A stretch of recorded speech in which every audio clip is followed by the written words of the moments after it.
ஒரு அரசன், அவனுக்கு வாரிசு இல்ல, தனக்கு பிறகு நாட்டை ஆளுகிற இளவரசன் யாரு முடிவெடுக்கணும். அப்ப என்ன செய்யறான், அவன் ஒரு 12-13 வயசுல இருக்கிற சிறு பிள்ளைகள்ல எல்லாருக்கும் ஒரு தேர்வு வைக்கிறான்.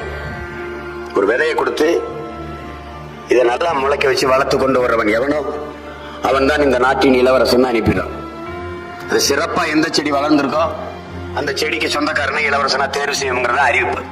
நாட்டில் இருக்கிற பிள்ளைகள் அவங்க பெற்றோர்கள் எல்லாம் பேரார்வம் கொண்டு, என் மகன் நீ நாட்டை ஆள போறான், இளவரசன் ஆக போறான், என் மகன் நாட்டுக்கு இளவரசன் ஆக போறான்னு தொட்டியில மண்ணை போட்டு அதுல விதையை போட்டு தண்ணியை ஊத்தி வளர்க்குறான்.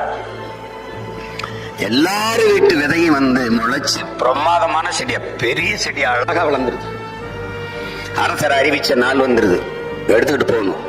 ஆனால் ஒரு ஓலை குடிசையில ஏழை தாயின் மகனா பிறந்த ஒரு சிறுவன் அந்த விதையை போட்டான், தண்ணியை ஊத்துனா முளைக்கவே இல்லை. இப்ப அந்த அரசர் கிட்ட போய் இந்த செடி முளைச்சதை காட்டணும், எந்த செடி உயரமா இருக்கு, எந்த செடி செழிப்பா வளர்ந்துருக்கோ அவன் தான் இளவரசன். அப்ப இந்த மகன் எப்படி, நான் இந்த முளைக்காத செடி இந்த சட்டியை தூக்கிட்டு எப்படி போறது, என் செடி முளைக்கலையே அப்படின்னு. நீ போ அரசர்கிட்ட போய் சொல்லு, நான் விதை போட்டேன், நீங்க கொடுத்த விதையை போட்டேன், அதுக்கு உரம் வைத்தேன், அதுக்கு தண்ணி ஊற்றினேன், நன்றாகத்தான் பராமரித்தேன், ஆனா முளைக்கலைங்கிற உண்மையை சொல்லிட்டு போ அப்படின்னோடனே அம்மா சொல்றதுக்காக அந்த முளைக்காத அந்த சட்டியை தூக்கிட்டு போறான்.